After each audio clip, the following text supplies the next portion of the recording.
Bé, Laia Films era la productora de la cinematogràfica del Comissariat de Propaganda de la Generalitat de Catalunya. Estava envoltada, efectivament, d'una certa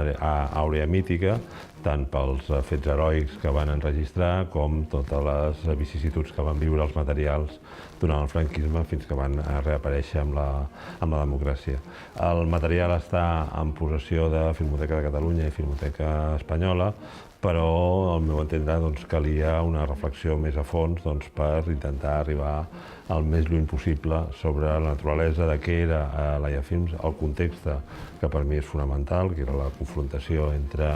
republicans i comunistes contra l'hegemonia anarquista en el sector de l'espectacle, i aquest el llibre és el fruit d'aquesta recerca. Els anarquistes aturen el cop militar i un dels sindicats hegemònics és el sindicat de l'espectacle i, per tant, el control del cinema, els estudis, la producció, les sales, la distribució, etc. I a partir d'aquí intenten fer una mena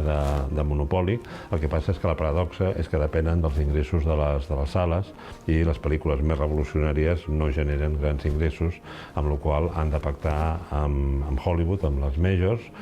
Primer és una rebaixa, després resultarà que no paguen res i s'atura la importació de pel·lícules. Això explica que a la cartellera de Barcelona es vagin veient un i altre cop sempre les mateixes pel·lícules que ja estaven aquí en el 36. Des del punt de vista de la producció passa el mateix, és a dir, produeixen 3 llargmetratges revolucionaris, molts curtmetratges de propaganda, però ràpidament es veuen amb la necessitat de produir pel·lícules de ficció que resulten ser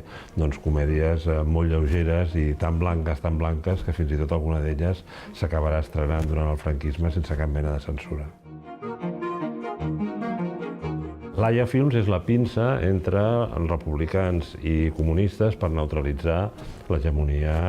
anarquista. I aleshores, bàsicament, el que es dediquen és a un noticiari de propaganda, un noticiari setmanal, amb coproducció amb el Partit Comunista i distribució a nivell estatal i també versions per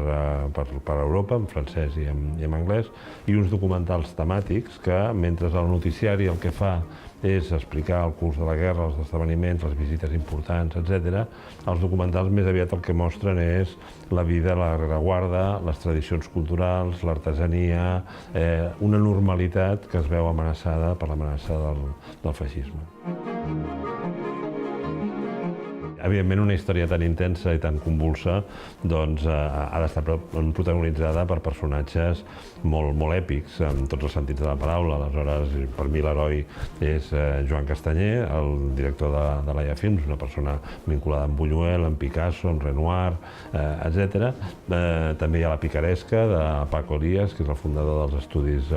Orfea, quinta columnista infiltrat entre els anarquistes, falsament exilat a Mèxic, etc. I hi ha un personatge molt singular, que és la Rosario Pi, que és la primera realitzadora espanyola de cinema sonor, i el villà del llibre i de la pel·lícula és Antonio Cánovas, que va ser el muntador de Laia Films, que venia de